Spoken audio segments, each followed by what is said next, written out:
This government meeting is brought to you by Eastworks and our local cable subscribers.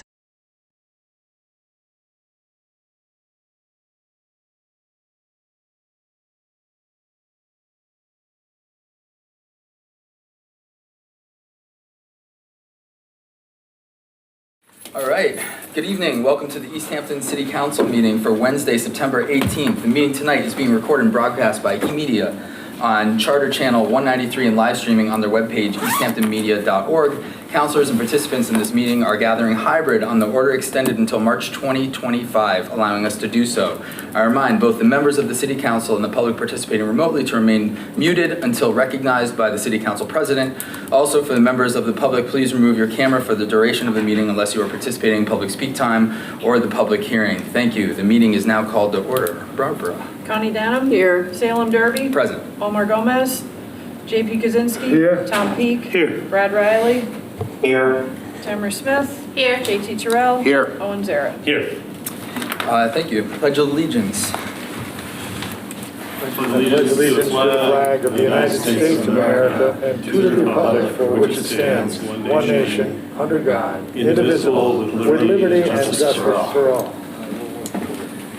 Okay, we have some, moment of silence. Okay, let's have a moment of silence tonight for the people who liberty and justice haven't served.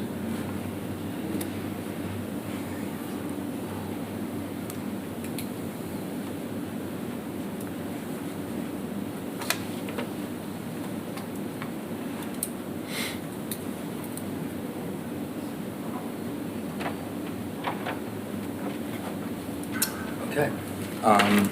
So we have minutes from the September 4th, 2024 meeting to approve. Anybody that wants to approve those? Okay, we have a motion. Do I have a second? Second. All right, we have a motion and a second. Any further discussion on the minutes from September 4th? Okay, Barbara. Connie Danham. Aye. Salem Derby. Aye. J.P. Kaczynski. Aye. Tom Peak. Aye. Brad Riley. Aye. Tamara Smith. Aye. J.T. Terrell. Abstain. Owen Zara. Aye. Okay, public speak time. This is an opportunity to address the council. We don't have any public hearings tonight, so for really anything you'd like to address the council, just step to the podium, make sure that you say your name and address for the record, and tonight we're gonna do 3 minutes. You got it? Hi, I'm Marvin Ward. I live across the street in the Cottage Square Apartments, and I'm the person who's suggesting that the city have a citywide list. Speed limit. Speed Yeah, I know. They have living that makes it easier to understand how fast you can go on the streets. It's, in other words, a low-level speed limit for the whole city. And the signs they're from state, they're made from the DOT, and you have a white sign with this citywide street list, and unless otherwise noticed. And there are lots, we have to get people to drive slower than on interstates. They're driving very fast in this city. Lots of people have complained about it. I hear it all the time because I hear it right and see it right from my building, my windows. And it's really important. And I have also been, I have sent an email to somebody, I don't know who, because I got one from him. And they will do this, but you have to do other things to slow down the pace too. And I don't know how many of you have ridden or driven on Glenwood Court. There's a thing called a table, right? And we need one right out here in the middle of this because I see the cars zooming right through because I live right in the middle of the place. It's just terrible. So that's another thing you can do. I spent 14 years on the the Transportation Committee, so that means I did everything, not just driving, but bicycling and pedestrians and public transit and so on for the PVPC. And I learned a lot about things, about how to make people do things slower. You have to narrow the roads, the lanes, when you're redoing a street.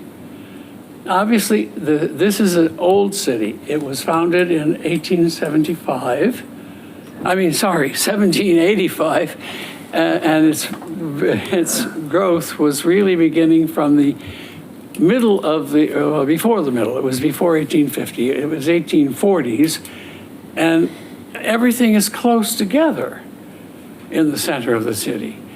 You can't drive fast that way without getting into trouble or without risking harming other people who have the right to read. When these factories were built in the 1840s, there were no cars. They didn't exist. There was to get all the people who worked in the factories, and there were a lot of them, walked to work. And they entered on the ground below the level of the dam. In other words, the first floor, as opposed to now the second floor. So I don't know what you want to do, but you have to do something about in the law to get it going. So I think the time is up, and you'll definitely have an opportunity to discuss this later. We'll talk about this, and then there'll be a moment of committee. So Okay. I have lots of other pieces of information. I wrote a book about this. Thank you. Some of you have seen it, some of you haven't. So anyway. Anyone else from the public who would like to address the council?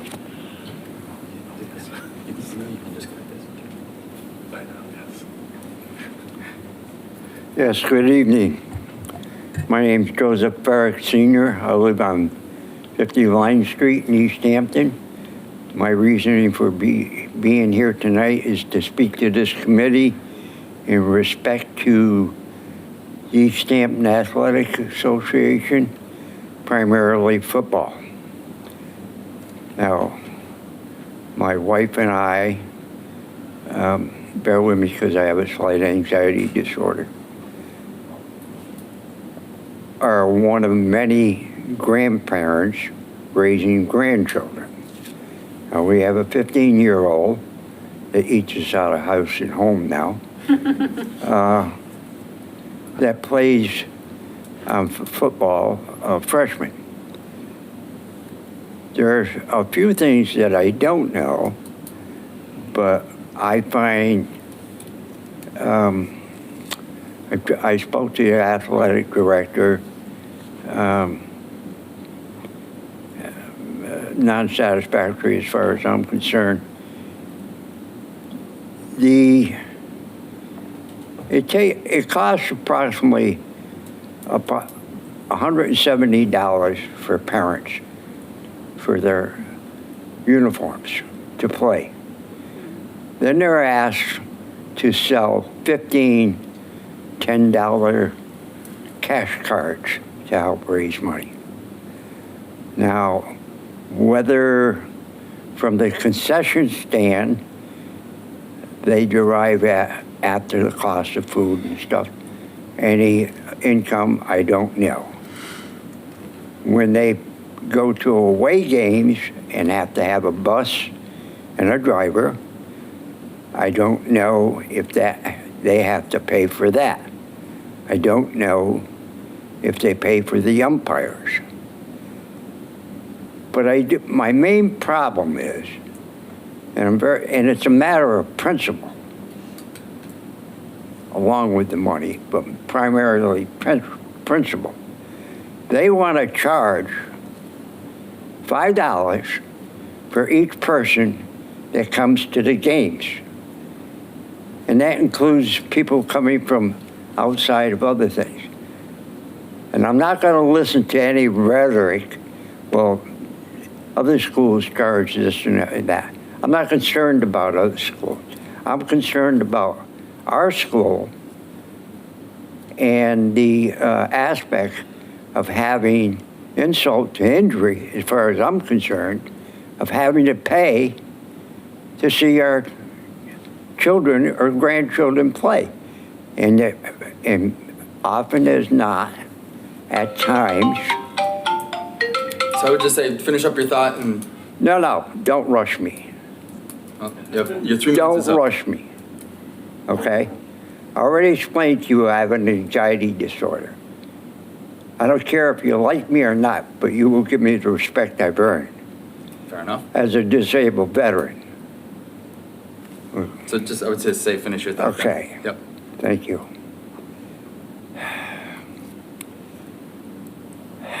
So that in consideration of what I'm saying, I think there should be a lower aspect for the cost of people who have their children, grandchildren, playing, not to have to pay that full $5. I know if they're students, they get a break. If there's something else, they don't have to pay. But it's also not, as far as I'm concerned, good business to charge these other people when they come to our game, to our home games. Thank you. Okay? And I'd like to hear from this committee after, not tonight necessarily, what,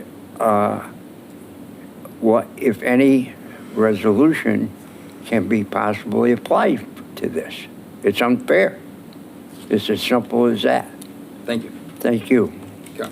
Anybody else from the public? Okay, seeing none. Communications from elected boards officials, I don't see any. Madam Mayor. Good evening. I just wanted to, one, explain, I put a request forward to the city council to look at a citywide speed limit. And Councilor Zarin and I went back and forth about some additional information. As Mr. Ward and I've been talking over several months, that a citywide speed limit is actually identified in our Complete Street program. And a lot of the traffic calming techniques, interventions we're employing right now, we will see more of them as we're finishing up Union Street, but also on Main Street and the multi-use park paths we'll put on Park Street and then redo the bike path. So there is MGL to adopt into, and to look at how that can happen. It's very specific procedure with Mass DOT.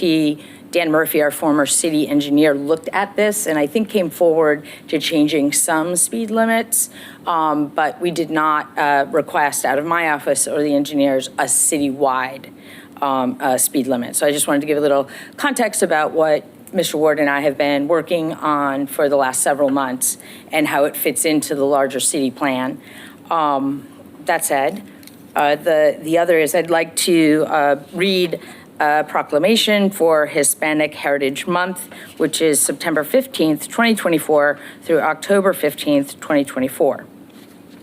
Whereas Hispanic Heritage Month is a time to celebrate the rich histories and diverse cultures of American citizens whose ancestors came from Central and South America, Mexico, Spain, and the Caribbean.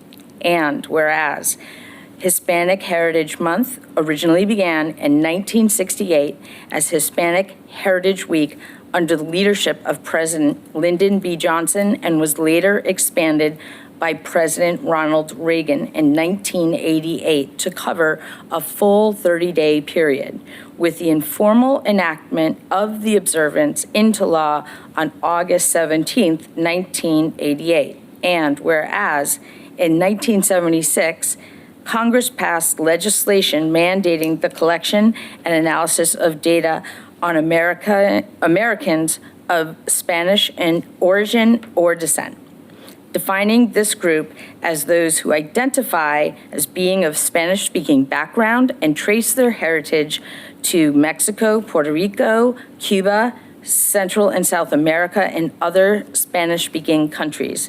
And whereas the presence of Hispanic Americans in at least 13 states with populations exceeding 1 million reflects their integral role in the social, cultural, and economic fabric of our country. Whereas, as of 2021, about 81% of U.S. Hispanics are U.S. citizens, reflecting a significant increase from 74% in 2010, demonstrating the growing integration and contribution of Hispanic Americans to our nation. And whereas prominent Hispanic figures have significantly contributed to American society in diverse fields, including exploration, arts, activism, military service, and entrepreneurship. Whereas Puerto Rican veterans specifically have demonstrated exceptional service to our nation, with more than 1,225 having lost their lives in service, and a notable 116 and 29 Puerto Rican veterans were recorded as of 2010. Whereas notable Hispanic individuals include pioneers such as Luis Alvarez, Sonia Sotomayor, Rita Moreno, Celia Cruz, Lin-Manuel Miranda, activists including Cesar Chavez, Sylvia Rivera, and Emma Gonzalez, military veterans such as Olga E. Custodio and Marcenio Garcia, entrepreneur and healthcare advocate C. David Molina, alongside basketball and baseball legend Carlos Beltran, and of course, Easthampton's City Council, President Omar Gomez. And therefore, let us acknowledge, honor, and celebrate the invaluable contributions of Hispanic Americans to our nation's language, progress, and heritage. We are reminded of the enduring legacy of their cultural richness, enduring spirit, and commitment to the values that unite us all. Thank you. Thank you, Madam Mayor. So I don't have any correspondence or announcements. So we'll move to reports of standing committees. Finance, Councilor Peak. Thank you, Mr. Vice President. Finance met last week. We received a presentation from the mayor's office and her finance team regarding a recent audit and a finding that we received on that audit, and the things that are being done to make sure that that finding is addressed and removed. It was a long, detailed meeting, so I'm not going to attempt to recap it other than to say that we were satisfied with how the thing was being handled, and I'd encourage anyone to watch the meeting if you want more information on that. Other than that, we discussed the required review of salaries for elected officials and appointed committees, and we're going to be discussing that further at our next meeting, which will be a week from today at 5:30. I think that's when I'd like to take a vote on this. We've discussed it a couple times. I think that what we're probably suggesting right now is adjusting some of the stipends that haven't been adjusted since the 80s for various appointed committees, such as the Board of Public Works, just to adjust them appropriately for inflation and round to the nearest 100 or something like that. And then we had talked about building in for the next two, or for the coming term, building in a couple small annual cost of living adjustments for the various elected officials, so as to just not have us fall too far behind, like we have in the past, where suddenly it's 15 years later and we need to make a big adjustment and it's a big shock to the budget. So that's sort of what we're proposing, or what I'm proposing, and we'll be discussing that in a week. And if you have any other thoughts on that matter, please get them to me. before that because, that's just easier that way if I have those recommendations to already in writing to consider and present. And that concludes. Thank you, Councilor Peak. Any questions? Councilor Kwasinski. Councilor Peak, since it's unusual to have a finding in an audit, I know we've had them before, but it's been, I can't remember how long. It's been a long, long time since we've had a finding. And since those are areas that require adjustment from the city, obviously they're important. I know we didn't bring it up tonight. Do you intend to discuss any resolutions at Finance Committee level, or will you be asking the auditor perhaps to come in here and explain the resolution when that time comes? I have asked our auditor to keep me apprised of developments on there. It sounds like what the finding was involved sort of just internal management thing that really occurred 2 years ago at this point, and they believe that it has mostly been addressed, but have put in as a response to this some additional safeguards to make sure it doesn't happen again.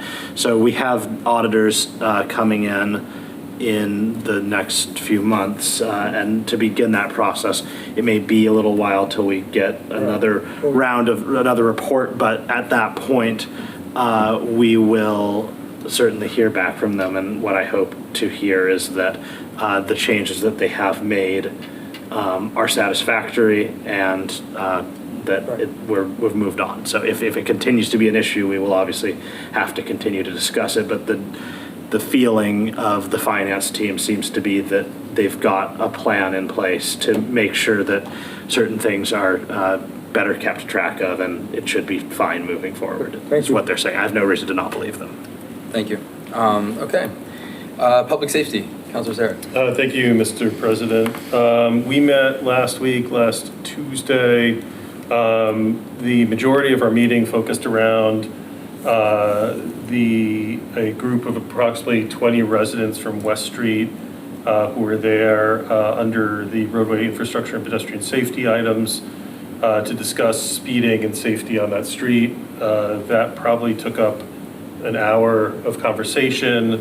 There was a lot of good input and thoughts as well as suggestions. The committee discussed it and we will be inviting the DPW director and the acting chief of police to our next meeting for a more in-depth review. I explained at the meeting that while resident input is welcome and valuable, we need to consult the stakeholders that address these issues, especially when it comes to redesigning roads at our next meeting. We also briefly discussed the beginning of our review of the language of the traffic rules and order, came up with a kind of a general plan. The members of the committee will come forward with some priorities that they have within that, as well as we will all undertake a general review of the language as it stands now to flag any language that is either obsolete, gendered, or otherwise inappropriate for our current practices, because these rules, I don't know if anyone's read them closely, but they were written in the 1950s. So there's a lot that needs to change. Our next meeting, I have one item to extend, but our next meeting will stick with our typical second Tuesday at 6 p.m. And so that falls on October 8th in room 1, I'm assuming? Yeah. And I anticipate that the West Street item will take up a majority of our time again. We have one item to extend and probably try to figure out what to do with this at our next meeting. But the Ordinance Review Committee's final report, I'm going to ask for a 30-day extension because I believe most of the items on there need some longer discussion. We might be able to discuss dismissing it without prejudice while we work on those and bring them back.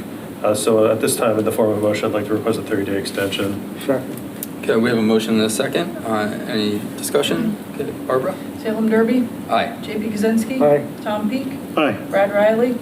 Aye. Tamara Smith. Aye. JT Terrell. Aye. Owen Zaret. Aye. Connie Den. Aye. And again, our next meeting is October 8th, 6 PM, room 1. And again, I anticipate the majority of that will be spent in discussion about the items regarding West Street speeding, public safety, and thus concludes. Thank you, Councilor. Appointments, Councilor Riley. Thank you, Mr. President. If I could actually defer to Councilor Smith, who was acting chair of appointments for one of the meetings and present at the other, to give the report. Thank you. Yes, I'm happy to report. So the appointment subcommittee met a few times between the last meeting and now, and the first one that I'll talk about is our meeting from September 9th.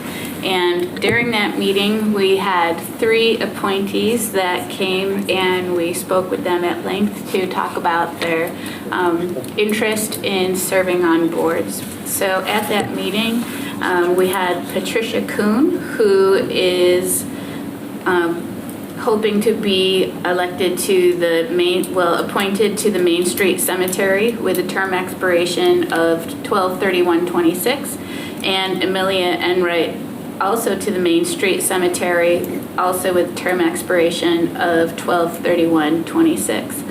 Before I move on to talk about the next candidate, I just wanted to explain a little bit about these 2 women. Both of them have an interest in Main Street Cemetery. Both of them have family plots, including their own, in the cemetery.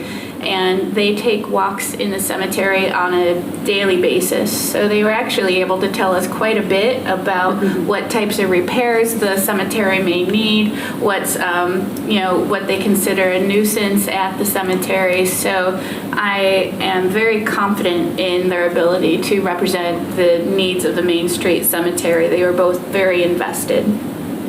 And so also please note that Omar Gomez and I, who were both present for the appointments committee, voted 2-0 to accept their nominations. And the third candidate that was at that meeting was Peter Follett, who was applying to be appointed to the Easthampton City Arts Committee with a term expiration of 12/31/25. He also was present at this meeting and spoke a lot to his desire to want to do more with the arts in Easthampton. A lot of times when we think about Easthampton City Arts, we think more about the visual arts. And actually, Peter Follett is very active in the theater arts within Easthampton. He's very familiar with the Blue Room and has volunteered there, and has also volunteered with our high school drama club. So we voted 2-0 to appoint Peter Follett, accept and move his nomination to the full city council for consideration. Before I move on to request in the form of a motion that the full city council discuss this, I just needed to ask clarification from Councilor Riley really quickly. Sure. Councilor Riley, I know that you had a phone conversation and an interview with the other appointees, but I wasn't sure if it was both of the appointees from that last meeting. Yes, the conversations, to clarify, that I had were with the appointee Yoshi Bird, and then, give me just a moment here while I look.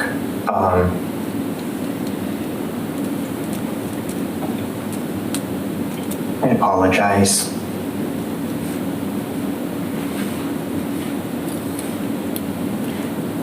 And then Timothy Garso, the Zoning Board of Appeals, are both people that I've had conversations with that did not attend our meeting. Okay. After discussing this as a committee, Councilor Riley had talked to us about their qualifications and their conversations, and we also agreed 3-0 to move those names forward. And then the other name that I have to move forward, and I just don't have the paperwork in front of me, so I'm hoping you can help me with the date.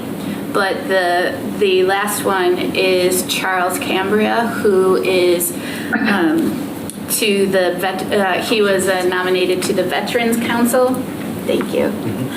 With a term expiration of 12/31/26. And we had a good conversation with Mr. Canberra as well. He is relatively new as a resident to Easthampton. As we see with many families, he and his wife moved to Easthampton to being closer to their children and grandchildren. And he's retired and has a lot of time and is a veteran from the Navy and wanted to make a difference on the Veterans Council. So we voted 3-0 to move his name forward to the full committee as well. And so would you like me to do one motion with all of the names and the term I think expiration? that would be fine. Mr. Vice President, Yeah. I would like to ask a question, if I may, before. Councilor Kwasinski has a question. Councilor Smith, thank you very much for the report and filling in. I just had some thoughts about the cemetery appointments and wondered if any of the discussions happen to include the thoughts of the individuals who have applied for the position regarding the condition of the cemetery in particular, and this I will confess is a pet peeve of mine every time I walk through Main Street Cemetery. If there was any discussion about the gravestones of the Revolutionary War veterans who served this country, and the headstones are on the ground, and there's a marker that says there was a Revolutionary War veteran here. But it seems to me appalling that that would be the condition, and I don't know if there was any discussion. I know generally most cemeteries say, well, it's the family's responsibility to upset the headstones at their expense if it's a problem. But this is a public cemetery, a city-owned cemetery, and I wondered if there had been any discussion because there might be a role for us to intervene in the process.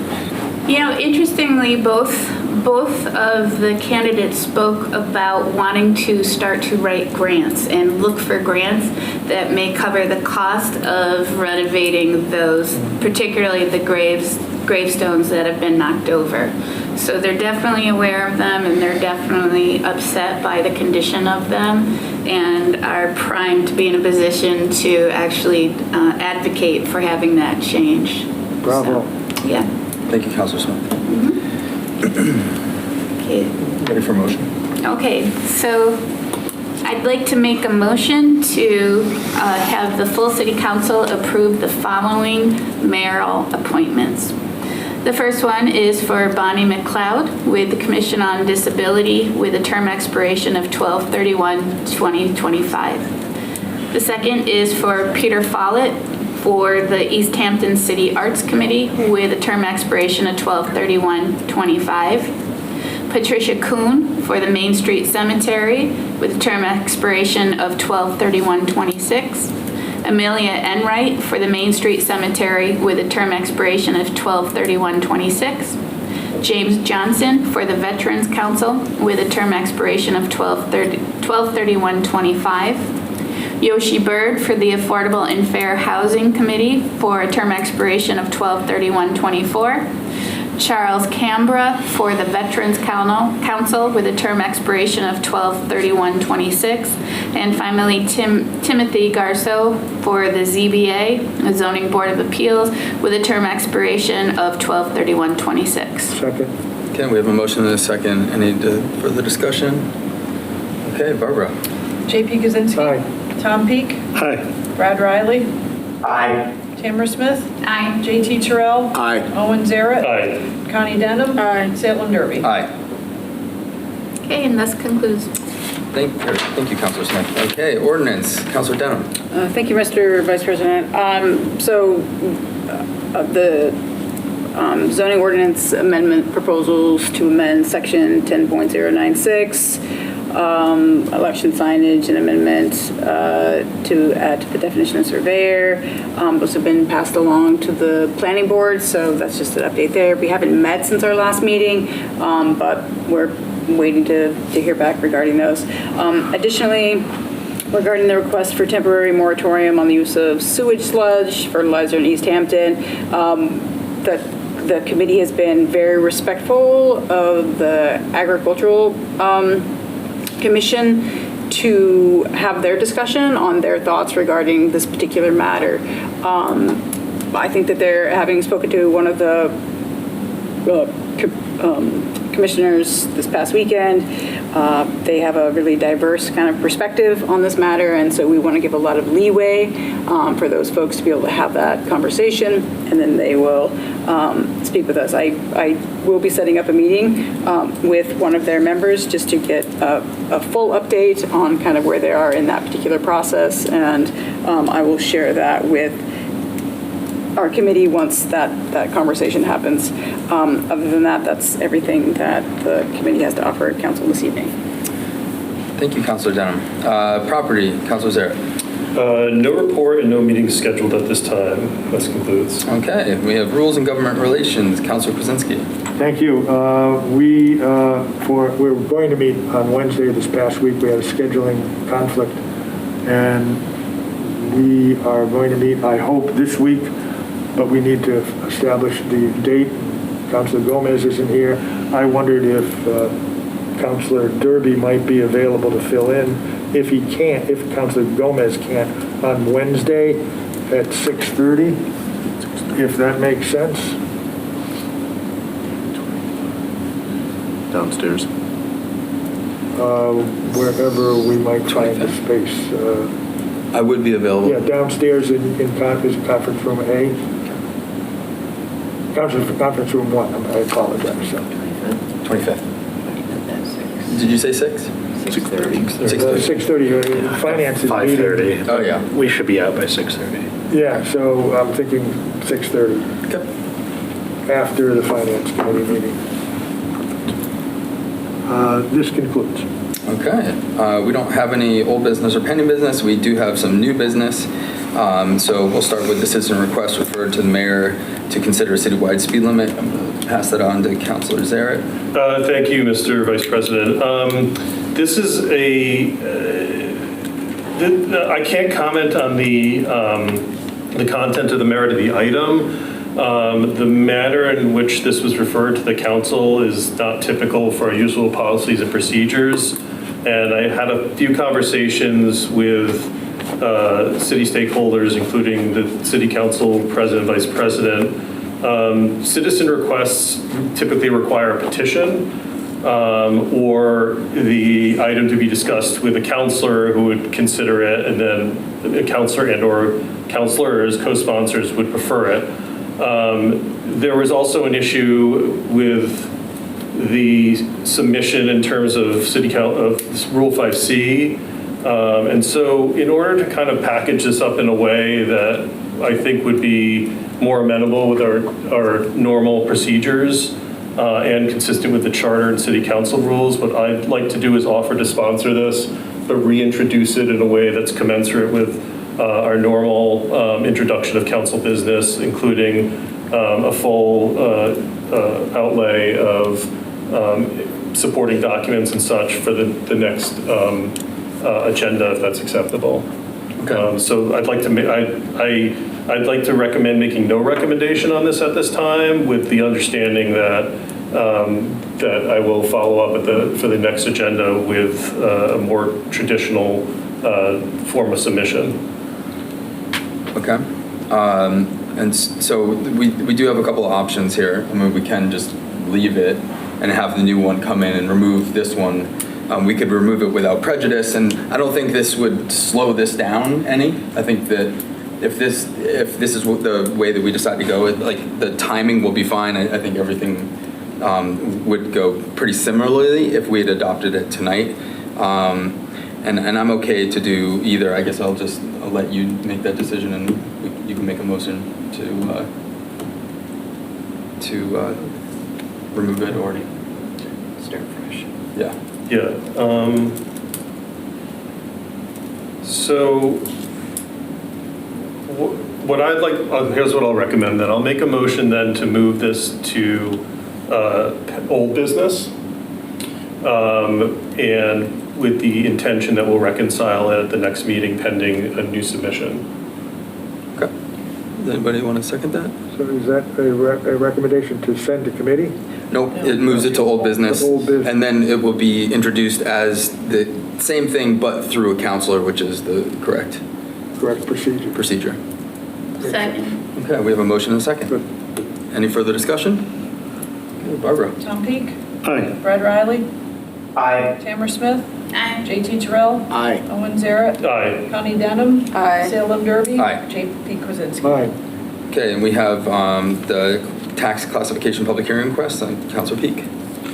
Yes, thank you, Mr. President. I move that we send the item of the tax assessor's FY25 tax classification public hearing request to Finance Committee for review. Second. Okay, we have a motion and a second. Any further discussion? Okay, Barbara? Brad Riley. Aye. Tamara Smith. Aye. JT Terrell. Aye. Owen Zaret. Aye. Connie Denham. Aye. Salem Derby. Aye. JP Kwasinski. Aye. Tom Peak. Aye. Okay, next is the City Council Rules Amendment request. So I'll pass that over to Councilor Kwasinski. We had a request for immediate consideration of some items, I believe. No, that's That's the nature of the item. Actually, may I, I'm sorry. Councilor Zaret, you want to offer some clarification? It's not for immediate consideration. It's how, it's a proposal how the council can handle that or some immediate consideration. I had the same thought Okay, when I saw because it's the written agenda. immediate consideration.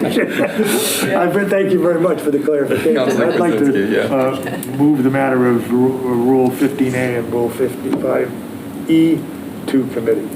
Second, please. Okay, we have a motion and a second. Any further discussion? Okay, Barbara? Tamara Smith. Aye. JT Terrell. Aye. Owen Zaret. Aye. Connie Denham. Aye. Salem Derby. Aye. JP Kwasinski. Aye. Tom Peak. Aye. Brad Riley. Aye. Okay, next is public safety, traffic and pedestrian safety on West Street. Councilor Zaret? Thank you, Mr. Vice President. As noted in our report, this is just creating a formal line item. The committee felt it was best to introduce this as a distinct item on the agenda. So at this time, I'd like to request that the agenda item, traffic and pedestrian safety on West Street, be moved to the Public Safety Committee for further discussion. Second. Okay, we have a motion and a second. Any further discussion? Seeing none, Barbara? JT Terrell. Aye. Owen Zaret. Aye. Connie Denham. Aye. Salem Derby. Aye. JP Kwasinski. Tom Peak. Aye. Brad Riley. Aye. Tamara Smith. Aye. And we have an interdepartmental transfer and a supplemental appropriation. Councilor Peak? Okay, I'll make this following thing in the form of a motion. I move to send the following two items to Finance for review and do my first reading. Request is hereby made for approval of the following appropriation. Amount requested, $48,666.42 to be transferred from PEG Access account to be transferred to PEG Access account. The amount requested will be used for the following purpose: to give approval to spend from the PEG Access receipts reserved account for cable-related purposes consistent with the franchise agreement. And the second one, request is hereby made for approval of the following appropriation. Amount requested, $100,000 to be transferred from capital stabilization to be transferred to Mass Trails Grant Program revenue. The amount requested will be used for the following purpose. This funding will serve as match funding for the Mass Trails Grant Manhan Rail Trail Pavement Restoration and Repair Project. Okay. And do you want to set public hearings for those as well? Yes, while I'm at it, I will set a public hearing for our next meeting's October 9th at 6:15 in these chambers. Okay, so We have a motion. Second. Okay, we have a motion and a second. Any further discussion? Okay, seeing none. Barbara? Owen Jarrett. Aye. Connie Denham. Aye. Salem Derby. Aye. JP Kaczynski. Aye. Tom Peak. Aye. Brad Riley. Aye. Tamara Smith. Aye. JT Trill. Aye. And that concludes our new business. So I would entertain a motion to adjourn. So moved. Second. Okay, we have a motion and a second.